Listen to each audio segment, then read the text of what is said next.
The words hung in the air, sharp and cold, like the ice clinking in the water glasses. Your job is to watch my kids while I enjoy my life with my wife.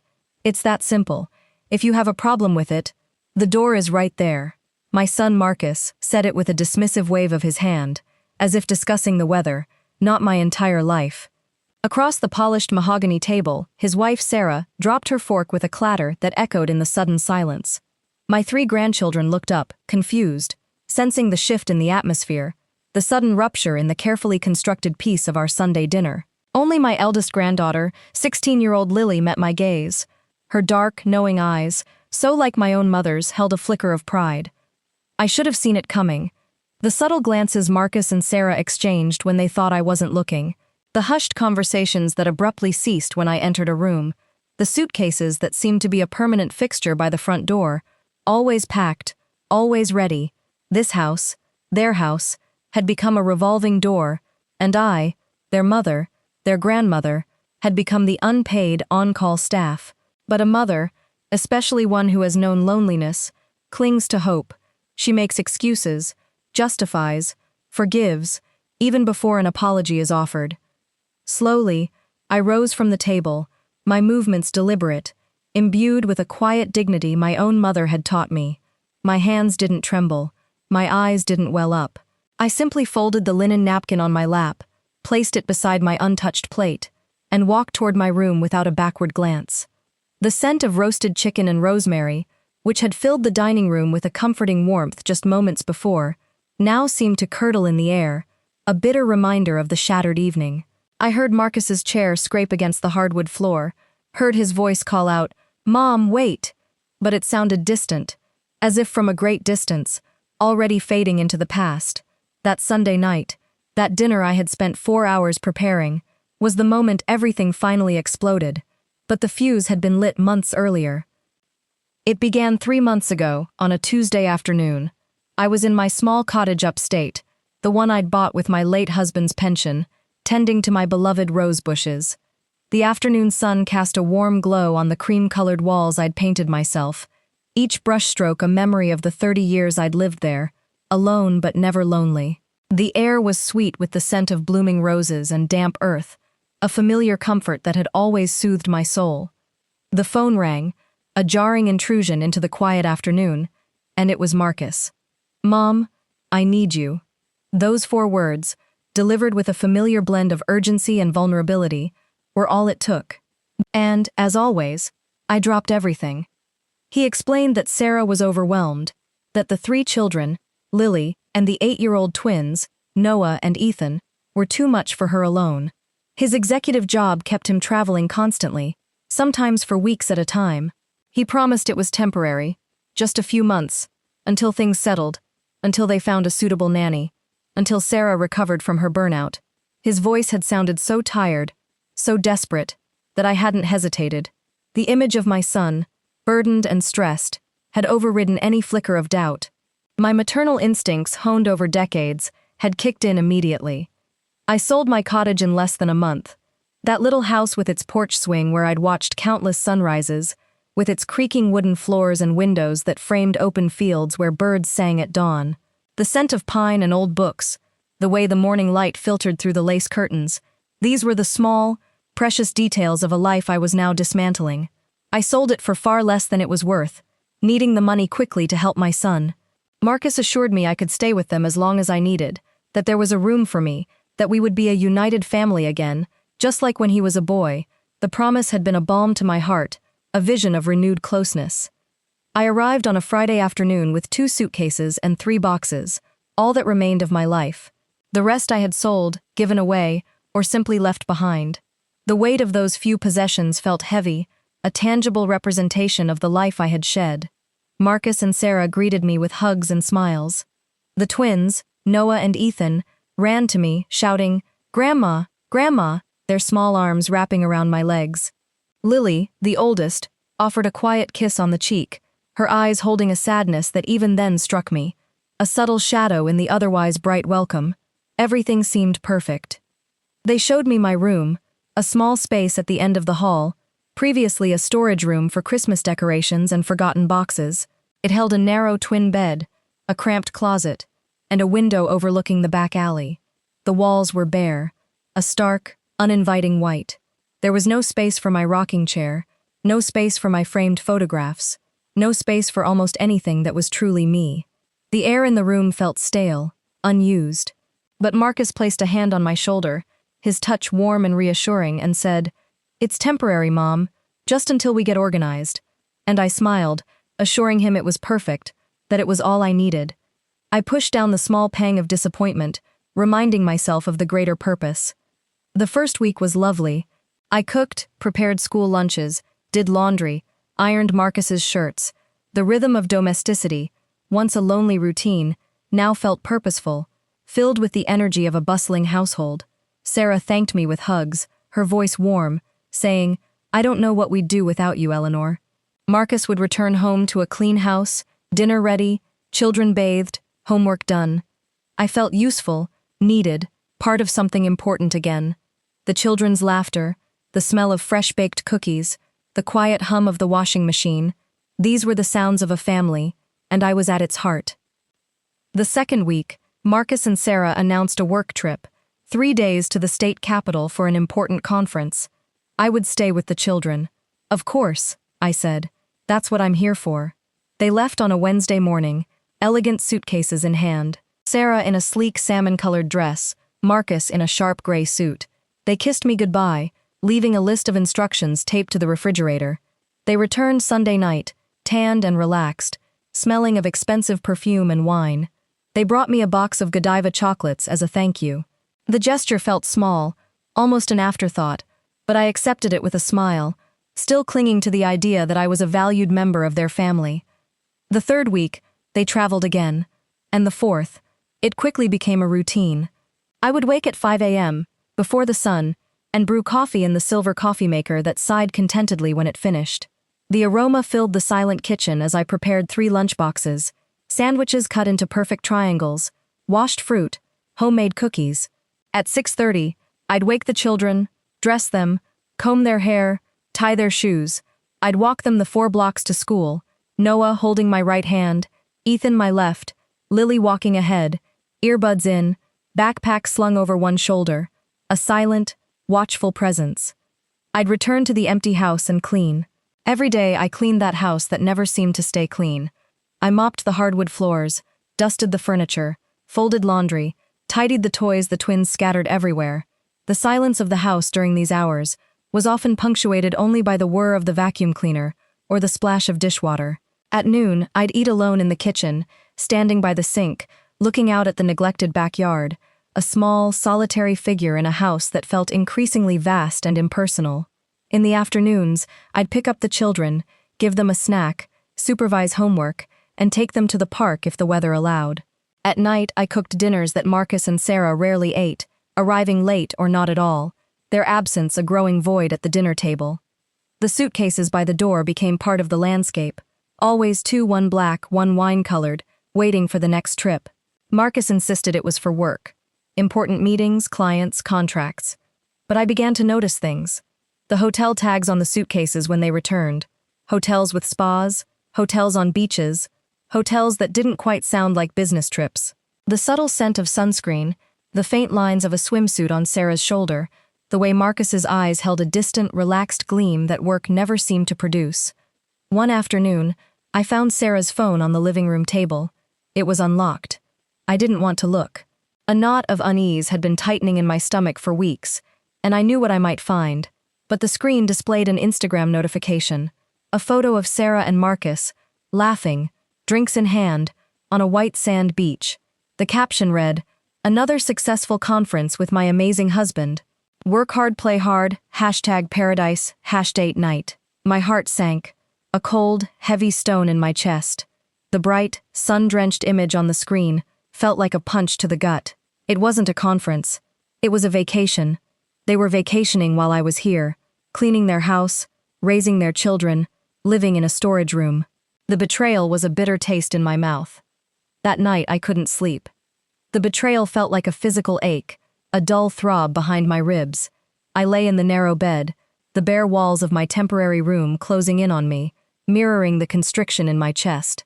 I had sold my home, my sanctuary to help my son, and he was using me, lying to me, taking advantage of my love. The next morning, I confronted Marcus. I showed him the photo, holding the phone out, my hand trembling slightly, despite my efforts to appear calm. He stammered, his face flushing, his eyes darting away from mine. "Mom, it's complicated. We needed to unwind." "The pressure of work," Sarah chimed in, her voice sharper, dismissive. "Eleanor, you don't understand the stress we're under. It was just a short break. You were here, the kids were fine." Their dismissive tone, their casual disregard for my feelings, solidified a growing suspicion. The way they spoke, as if my feelings were an inconvenience, a minor detail in their grand scheme, ignited a spark of anger. I started paying closer attention. I noticed the expensive new Cartier watch Sarah wore, the designer clothes Marcus brought back. I saw the bank statements lying open on Marcus's desk one day, large withdrawals, luxury purchases. My mind flashed back to the money I'd given him from the sale of my house. He'd promised to invest it, to secure my future. Had he? Or had he been spending it on these work trips, on their lavish lifestyle? The question coiled in my mind, a venomous snake. A knot of dread tightened in my stomach. I needed to know. I needed proof. I didn't want to believe it, but the evidence was mounting, piece by agonizing piece. I started keeping a discreet journal, a small leather-bound notebook I kept hidden under my mattress. I noted their travel dates, their explanations, the clues I found, a receipt for a high-end restaurant, a brochure for a luxury resort. I even started taking photos of the hotel tags, the receipts I sometimes found in their discarded clothes, using my old flip phone, careful to delete them immediately after transferring them to a secure cloud drive. It felt wrong, like spying, a violation of trust, but a mother's instinct, once awakened to betrayal, can be a powerful, relentless force. The need for truth overshadowed any lingering guilt. One evening, while Marcus and Sarah were out, Lily came into my room. The house was quiet, the twins asleep. The only sound the distant hum of the refrigerator. She sat on the edge of my bed, her expression serious, her dark eyes mirroring the turmoil I felt. "Grandma," she began, her voice barely a whisper, "are you okay?" I looked at her, truly looked at her, and saw the same pain, the same silent understanding in her eyes that I felt in my own heart. The unspoken connection between us was a fragile, precious thing. "No, Lily," I admitted, my voice cracking slightly, the dam of my composure finally breaking. "I'm not." And then, everything poured out. The phone call, the sale of my house, the promise of a temporary stay, the endless trips, the growing suspicion about my money. The words tumbled out, raw and unedited, each one a shard of the pain I had been carrying. Lily listened, her face growing harder with each revelation, her jaw tightening. "I knew it," she finally said, her voice laced with a bitterness that surprised me, a maturity beyond her 16 years. "They've been doing this for months. They told me you were just visiting, that you loved taking care of us. They said you didn't mind." She pulled out her own phone, its screen glowing in the dim light, and showed me photos, Marcus and Sarah at a ski resort, on a yacht, at a fancy restaurant, their faces beaming with carefree joy. "These are from their work trips too, Grandma. I've been taking them, just in case." Her foresight, her quiet rebellion, filled me with a mixture of sorrow and fierce admiration. My heart ached for Lily, for the burden of knowledge she had been carrying alone, for the silent witness she had been to her parents' deception. "Lily," I said, my voice soft, "do you know anything about my money?" "The money from my house?" She hesitated, her gaze distant for a moment, then pulled up an email on her phone. It was from Marcus to Sarah, discussing a large investment in a new luxury car and a down payment on a vacation home. The dates aligned precisely with when I had given Marcus the money. My money. My future. He hadn't invested it. He'd spent it on himself, on their extravagant lifestyle. A cold rage, unlike anything I had ever felt, began to simmer within me. It wasn't a flash of heat, but a deep, chilling burn that settled in my bones. This wasn't just a misunderstanding, it was theft. It was a calculated deception, a cruel exploitation of a mother's love, a betrayal that cut to the very core of my being. I knew then that I couldn't stay. The air in that house, once filled with the promise of family, now felt suffocating, tainted by their lies. But I also knew I couldn't just leave. Not yet. I needed a plan, and I needed to protect Lily. Lily, I said, looking her directly in the eye, my voice steady despite the tremor in my hands. If I leave, would you come with me? Her eyes widened, then filled with a fierce determination, a reflection of my own newfound resolve. Yes, Grandma. Anywhere. The simple, unwavering certainty in her voice was a lifeline. That night, a new resolve settled over me, firm and unyielding. I wasn't just a victim, I was a survivor, and I had a partner. Over the next few weeks, Lily and I worked in secret, a silent, clandestine operation.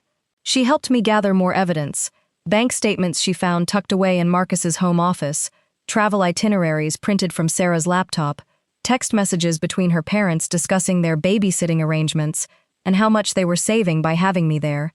We meticulously documented everything, creating a digital fortress of truth. I contacted an old friend, Carol, a retired lawyer, who listened patiently, her expression growing increasingly grim with each detail, and then, with a steely glint in her eye, promised to help. She connected me with a young, ambitious lawyer named Arthur, whose reputation for tenacity preceded him. The plan began to take shape, intricate and precise. I would leave, but not empty-handed, and not without consequences for Marcus and Sarah. Lily would come with me. She was 16, old enough to make her own choice, and she deserved a life free from her parents' manipulation, a life where she was seen and valued. We decided on a specific day, the following Saturday, when Marcus and Sarah were due to return from another work trip, ensuring they would be out of the house for a significant period. The days leading up to it were a blur of quiet preparations, each action imbued with a sense of purpose. I packed my 2 suitcases, carefully selecting only what was essential, what held true meaning. Lily packed a small backpack, her movements as deliberate and focused as mine. We made copies of all the evidence, keeping some with Carol, some with Arthur, and some on a secure cloud drive, a digital safety net. I even opened a new bank account in my name, with Lily as a secondary account holder, depositing the small amount of cash I still had, a meager but symbolic act of financial independence. The night before, after putting the twins to bed, their small, innocent faces a painful reminder of what I was leaving behind, I checked everything one last time. Suitcases packed, hidden in the back of the closet, important documents in my purse, a heavy weight against my side. Lily's photos backed up. Arthur had copies. There was no turning back. The plan was in motion, like a stone rolling downhill, unstoppable. I lay awake, staring at the ceiling, listening to the hum of the refrigerator, the clicks of the water heater, the familiar sounds of a house that had never truly been mine. I had only been a temporary, useful piece, disposable when I wore out. The thought was a cold, hard truth. Saturday dawned bright and clear, a crisp autumn morning.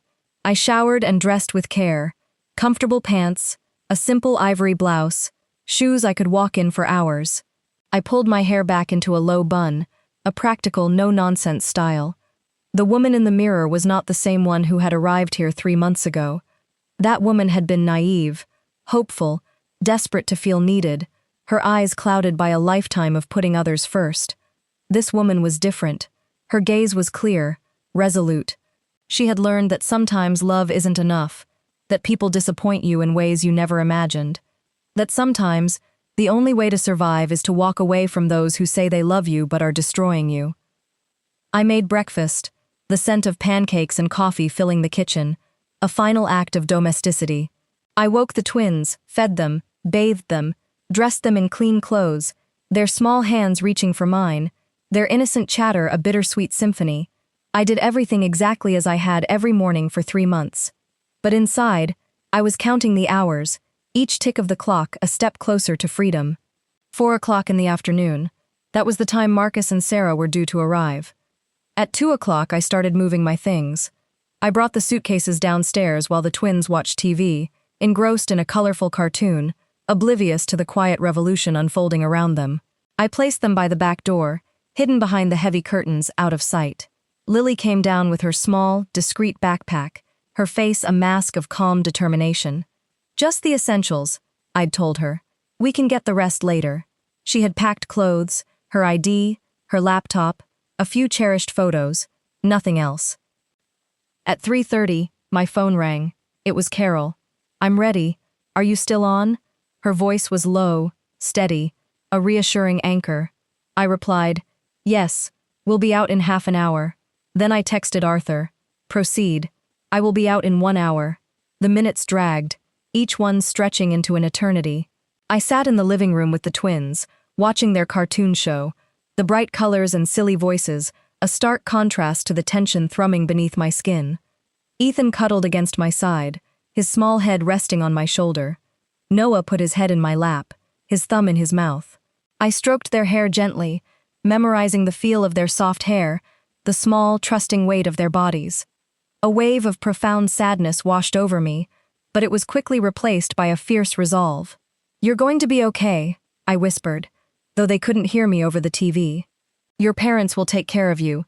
You'll grow up, and maybe someday you'll understand." 10 minutes to 4, I heard the familiar rumble of their car in the driveway. My heart sped up, a frantic drumbeat against my ribs, but my hands remained steady, my movements precise. Marcus and Sarah came through the front door, tanned and relaxed, carrying suitcases and bags of souvenirs, wide smiles on their faces, the scent of the ocean clinging to their clothes. "Hi," they shouted, their voices echoing through the house. "We're home!" The twins, startled by the noise, sprang up and ran to them, screaming, "Dad! Mom!" Marcus lifted them both, one in each arm, laughing, a picture of the doting father. Sarah saw me on the sofa. "Hi, Eleanor. Everything okay?" Her voice was casual, disinterested, a mere formality. I nodded. "Everything's fine."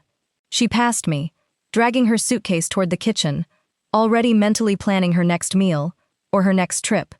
Marcus put the children down and turned to me, his smile still in place.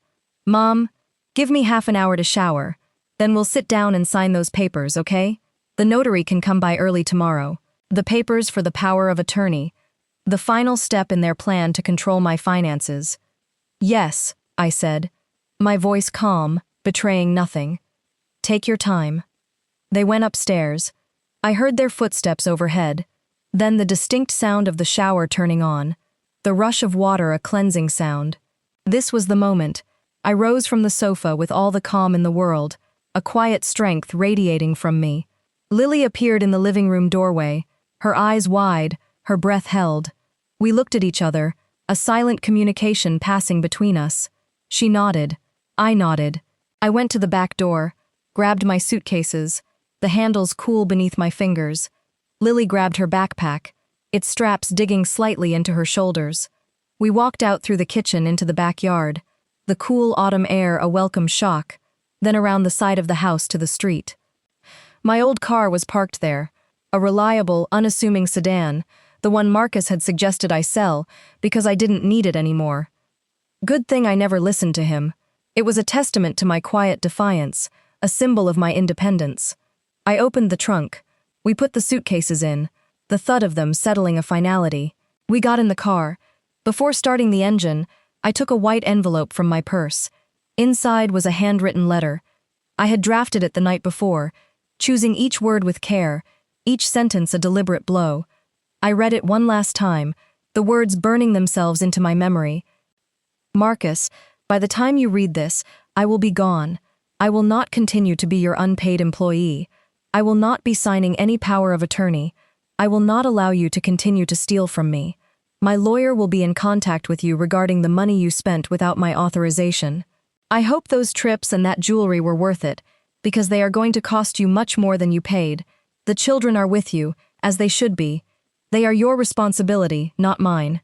Lily is coming with me because she chose to. She is 16 years old and has the right to choose. Do not try to find me. Do not try to contact me. We are done. Your mother, Eleanor." I got out of the car, walked back to the front door, the porch feeling strangely alien beneath my feet, and slid the envelope under it. I watched it disappear into the house, a small white rectangle carrying a world of consequences. Then I walked back to the car, started the engine, the familiar rumble a comforting sound, and drove to the corner without looking back. The house, once a symbol of hope, now receded in my rearview mirror, a place of shadows and lies. Lily was silent in the passenger seat, her gaze fixed straight ahead. I took her hand, my fingers intertwining with hers. She squeezed mine hard, a silent affirmation. "It's okay to be scared," I said, my voice a little shaky but firm. "I'm scared too, but we're going to be okay together. We're going to be okay." I drove, following the GPS directions to Carol's house, 20 minutes across town. 20 minutes that felt like hours, each second stretched taut with anticipation. Every red light seemed like an eternity, a test of my resolve. I kept checking the rearview mirror, expecting to see Marcus's car following us, his face contorted in anger, but the street behind us remained empty, a clear path to our new beginning. We arrived at a small house in a quiet neighborhood. Peach-colored walls, a garden bursting with late-season flowers, their vibrant colors a stark contrast to the muted tones of my recent past. Carol was waiting on the porch, a warm smile on her face, her eyes filled with understanding. She hugged us both tightly, her embrace a comforting anchor. "Welcome home, girls," she said, her voice soft and genuine. And for the first time in months, I felt a flicker of peace, a fragile, nascent hope taking root in my heart. The next few weeks were a whirlwind. Arthur, the lawyer, moved swiftly, his actions precise and strategic. The legal battle was brutal, a messy, public unraveling of family ties. Marcus and Sarah were furious, bewildered, their carefully constructed facade crumbling. They tried to paint me as an unstable, vengeful old woman who had kidnapped their daughter, their voices laced with outrage and disbelief. But Lily's testimony, delivered with a quiet strength that belied her age, combined with the meticulous evidence we had gathered, painted a very different picture. The bank statements, the travel receipts, the Instagram posts, it all spoke volumes, undeniable proof of their deception. The judge, a stern but fair woman, granted me temporary custody of Lily, acknowledging her right as a minor of sufficient age to choose her guardian. The case regarding my stolen money was ongoing, but Arthur was confident, his legal mind sharp and unyielding. Lily and I settled into Carol's spare room. It was small, with a window overlooking a blooming magnolia tree, but it felt like a sanctuary, a haven from the storm. We spent hours talking, processing, healing, slowly piecing ourselves back together. Lily started online schooling, finding a new rhythm in her studies, and I found a part-time job at a local flower shop. The scent of fresh flowers, roses, lilies, freesias, was a balm to my soul, a constant reminder of the beauty that still existed in the world, a gentle whisper of renewal. Carol was a rock, offering not just legal advice but emotional support, a steady, unwavering presence in our turbulent lives, her wisdom a guiding light. One day, a young woman came into the flower shop. She needed an arrangement for her grandmother's funeral. As we talked, tears streamed down her face, tracing paths through her makeup. "She raised me," she told me, her voice thick with grief. "My parents were too busy with their careers, always traveling, always working. My grandmother was the one who took care of me, who listened to me, who saw me, and I never thanked her enough. Now she's gone, and I can't tell her how much she meant to me. I made her the most beautiful arrangement I could. White lilies for renewal, pink roses for gratitude, mint for eternal memory. When I handed it to her, the delicate petals cool against her fingers, I said, 'She knew. Grandmothers always know. Love doesn't need constant words. It's felt in the small moments, in the glances, in the presence. She knew.' The woman hugged me, her body shaking with sobs. 'Thank you,' she whispered, her voice barely audible. I needed to hear that. When she left, I stood there, the scent of lilies lingering in the air, thinking, maybe someday, many years from now, Noah or Ethan would remember the breakfasts I made them, the stories I read to them, the hugs I gave them. Maybe they would remember that someone had loved them unconditionally, even if she couldn't stay, and maybe that would be enough. The thought was a quiet comfort, a small, fragile hope for the future. December brought cold and Christmas lights, transforming the city into a sparkling wonderland. Lily and I decorated our small apartment modestly.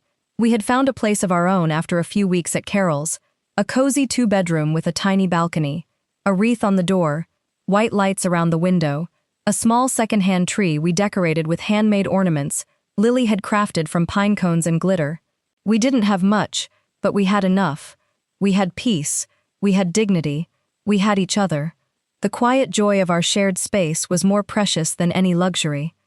On Christmas Eve, Carol invited us to dinner.